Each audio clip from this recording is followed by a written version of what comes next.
Hello everybody, this is Natalie. Haven't been on YouTube for a while. I've been so busy working. This is at a weird angle, but I just want to talk about my faith in God, just since it's Sunday and it's a beautiful day, and I'm just thinking a lot about, my life and, everything. What happened with my past breakup and everything. I guess this is more about like my testimony and how I found Jesus and everything. And again, I just, before I go on, please no negative judgmental comments about what I'm about to talk about, because this is how my life changed. And this is my own personal testimony and personal story. And I want, just people to be kind and respectful, because we need more of that in the world. So just, otherwise you'll be blocked or you'll be prevented from commenting on my videos. So just be mindful and respectful. So I grew up in a non-religious household. My mom was an atheist, but she grew up Catholic as a little girl in Scotland. My dad was baptized Catholic, but he was never really a practicing Christian or anything. And my older sister's an atheist, but is married to a guy that does believe in God, but he's not non-practicing Christian. So I grew up as atheist. No, I didn't grow up as atheist. Well, as a teenager, I identified as atheist, and I was really like, oh, God doesn't exist. And I even blurted out in my math class in 8th grade that I was an atheist and that I didn't believe in God. I was very impulsive, very behavior-wise I was off, but it was also partly because of my autism and disabilities back then. But anyway, so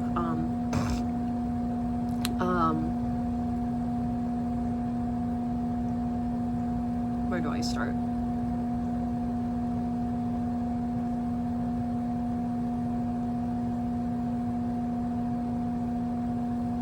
Sorry, long pause. So I think it was in about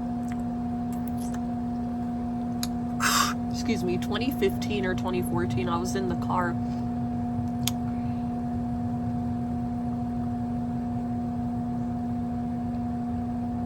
with my dad, I think, and I think I was telling that I'm starting to believe in God. Like, I felt like I was agnostic at the time. Sorry, I have something in my mouth. Sorry. I'm just thinking about like my life and everything. And, and I was still single. I had been single for about 2 years from my first breakup from high school. And, so basically,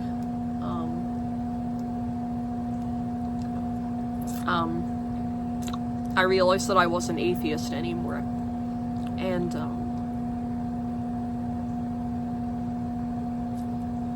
to make a long story short, 2019,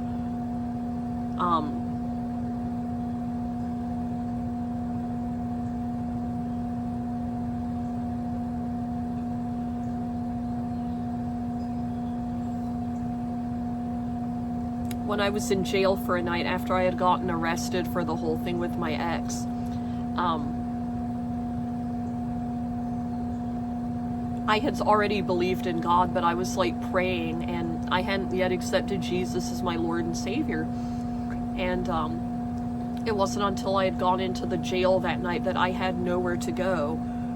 I felt so alone, so angry, so hurt from everything happening, because I truly did love my ex, and I was just really upset and angry that he had broken up with me, which I'll discuss more in the video. And I just prayed to Jesus, and I asked him to come into my heart, and I was like, Jesus, please, I accept you as my Lord and Savior.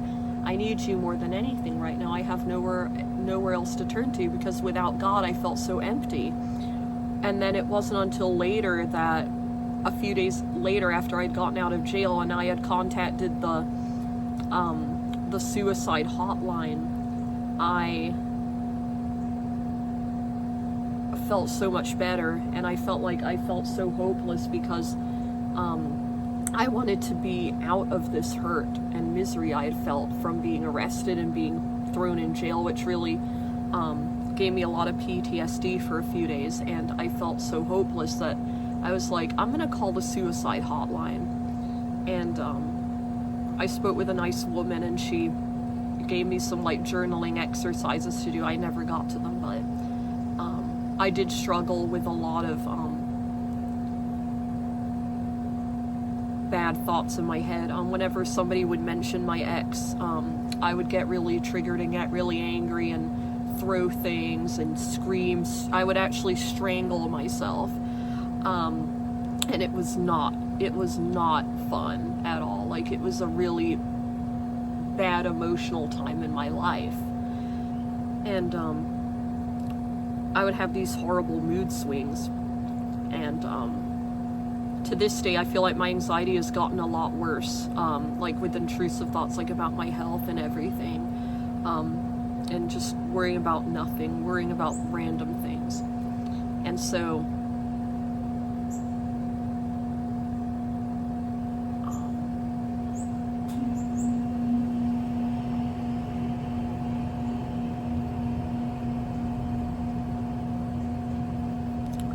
basically, I started going to church, and, I kind of stopped going just because I was so busy with work and I was feeling really anxious, and just like, I didn't really want to be in social situations around couples because I felt so bad with my ex leaving me and stuff like that. And I was really jealous and envious for a long time of other couples because I'm like, why can't I be happy like them? Why can't I be happy with somebody? And, and I realized later on down the road that I have to let go of that envy. So eventually I did forgive my ex for how he treated me and, hurt me and everything. And, I took full responsibility for the part I played with getting, the saying threats, which wasn't a good thing. But I was really angry and hurt over my ex dumping me, and, with having my disability, it's really hard for me to control my emotions. And I felt really lonely for a long time, like I felt like nobody cared. I had strained relationships with some of my family members, and it was a really difficult time for me.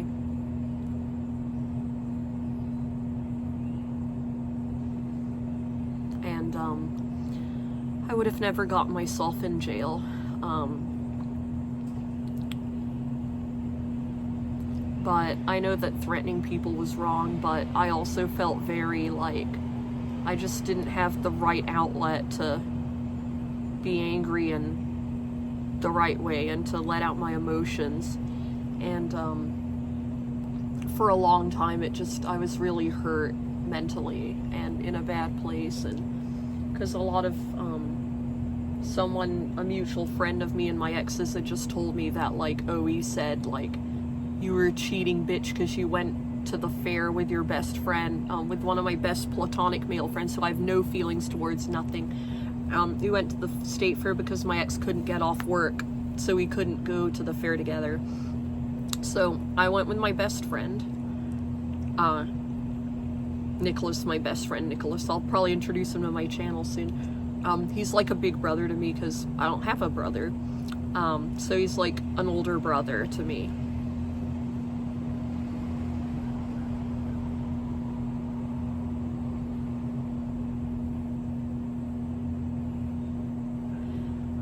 So, and then, like, there were some other things, like, where one of my former friends was like, oh, he wasn't scared to get you in jail at all. He, like, wanted revenge. And I literally saw the screenshot message that he wanted revenge or something, but yet he would go on to my former lawyer at the time, about, like, how he didn't mean any harm towards me or anything. And, you know, and that he didn't want me to have a criminal record. But then yet, on the messages to my former friend, he was like, oh, I don't care if she comes into the courtroom kicking and screaming and making a ruckus or whatever. It's like, I'm not even gonna do that. I'm not dumb. You know, and that really made me mad. And like, you know, my ex was like going on about how he had nothing to apologize for, and, you know, he never apologized for anything for hurting me. Never did that. He's married now and has a kid, but it was really hurtful, like, and I'm gonna just say, like, it's ironic in a way, because he came from a real Bible-believing, strict, fundamentalist Christian household, and it was his right to find a woman that had the same beliefs as him, but I don't understand why he kind of was with me for that long amount of time. And he even got me a promise ring on Christmas, and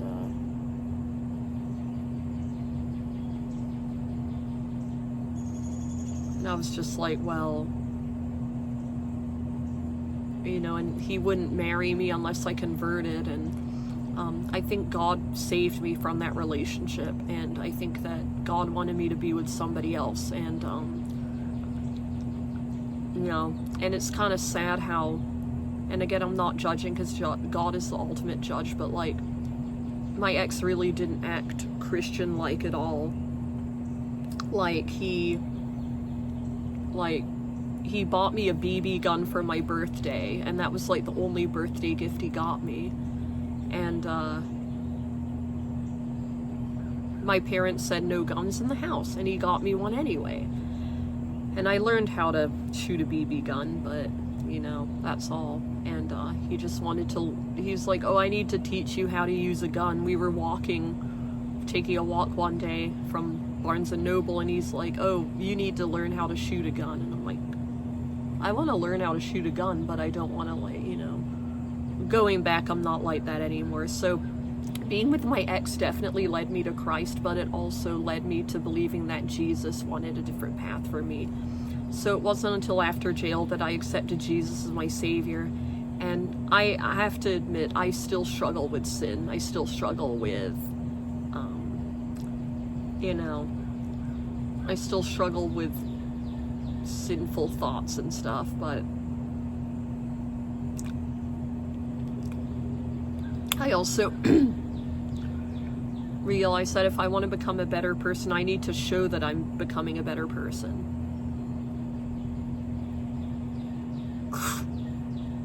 And,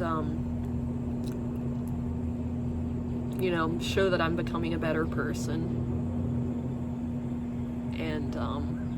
And so that's what I'm trying to do now, and that's why I started off with, you know, on my social media, I used to, like, post things about my ex, really mean stuff, and I have not done that in ages, and I'm so thankful, because I was holding a lot of envy, especially after I found out when he got married to another woman and had a kid. I felt really, like, jealous and angry because I didn't have that, and I was like, how can this guy be with somebody after he treated me so badly?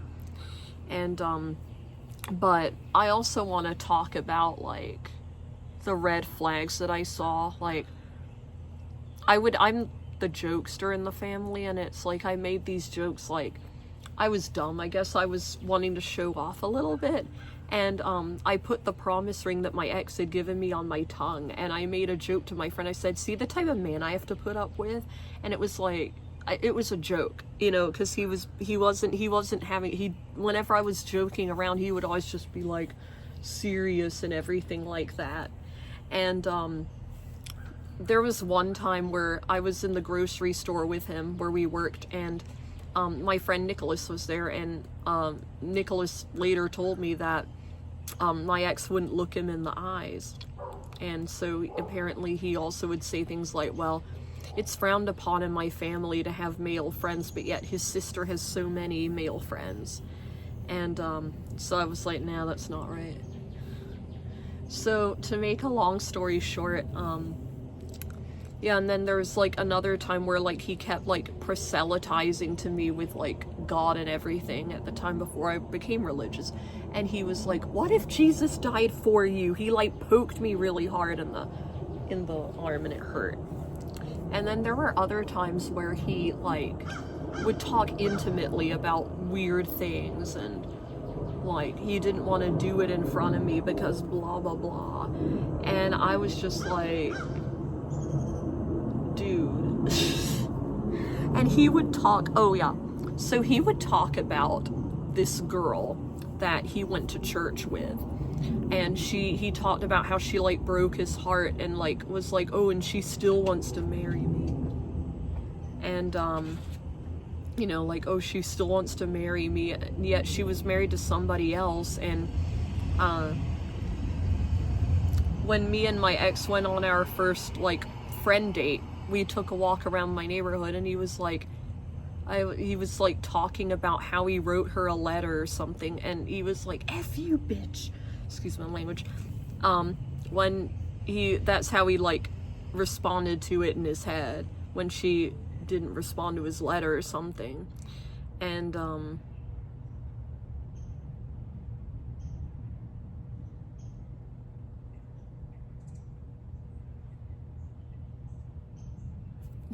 it was just ridiculous. And I knew, looking back, I knew that was a red flag automatically, because he would talk about this girl a lot. And there was one time where he would like cry about her when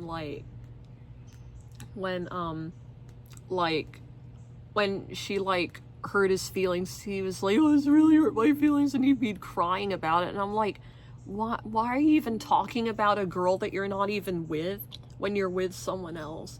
And I'm wondering if it was because he was having these thoughts about me not being religious at the time, or having his point of view.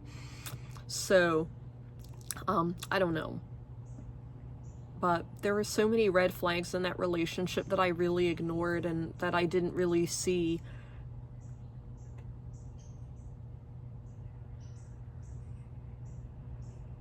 And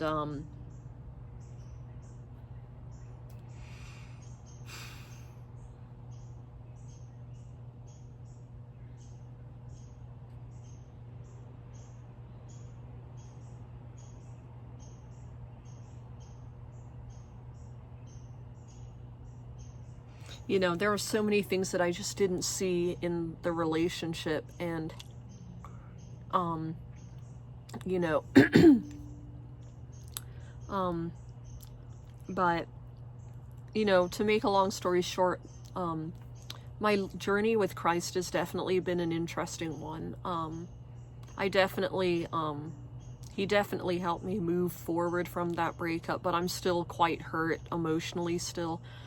It's been really hard to date and trust men, really, but I also realize there's so much more to life than being in a relationship and being, you know, with somebody. You know, I have my whole life ahead of me, and it's like, you know, if God has some man for me, he will bring him in the right time. And that's what I tell myself, that I just need to focus on myself, take care of myself, stay positive, you know, just live my life and continue to be a better person. Because I feel like ever since my jail stay, it's made me a lot stronger.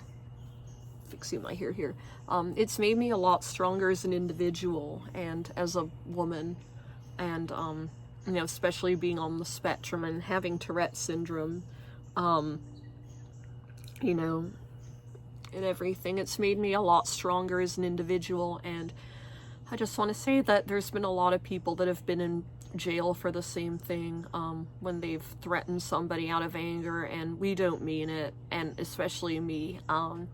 You know, I've had people that were like telling me that like, oh, you were crazy for getting in jail and all that, but people don't know the full story. And so that's why I talk about the full story on my YouTube channel, to, you know, let other people know that have been through a similar situation to me, that, you know, you're not alone. And we all say things and do things that we don't mean, and sometimes it gets us into trouble, so we just have to be careful. And we have to talk about how we can learn from these things and how threatening people is not right. But we can also learn from it, and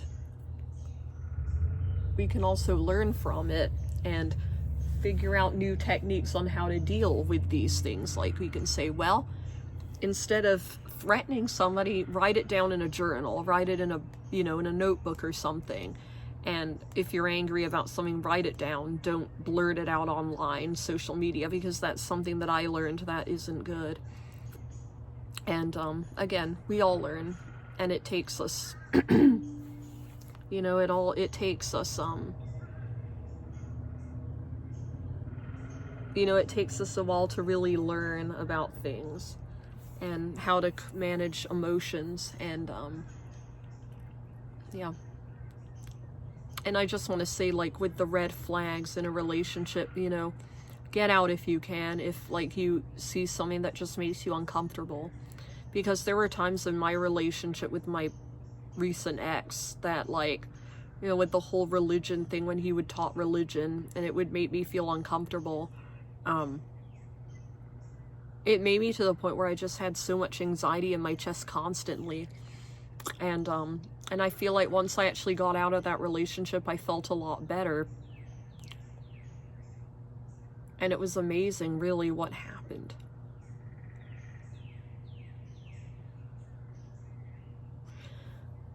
So it's definitely been an emotional... Ooh, a falcon just flew by. So cool. You see a lot of really cool wildlife in the neighborhood. The other week I saw a raccoon. Anyway, so yeah, I've definitely learned a lot from this past breakup. And, I do struggle with loneliness a lot, and, like, understanding myself, partly of being autistic and just being, in this hard situation with my ex and everything. And, and I wish him well. I don't wish him any ill will anymore, but, I'll never forget the hurt he put me through. And I apologized several times in a letter, about apologizing, and he never once responded or said thank you, or at least,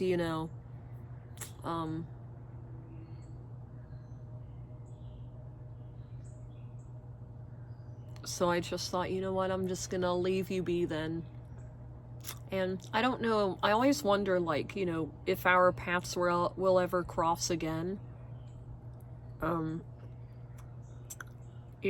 If I could speak to my ex, I would really ask him I would ask him why he put me through what he did and why he never apologized. I guess the real reason for ending the relationship, he never really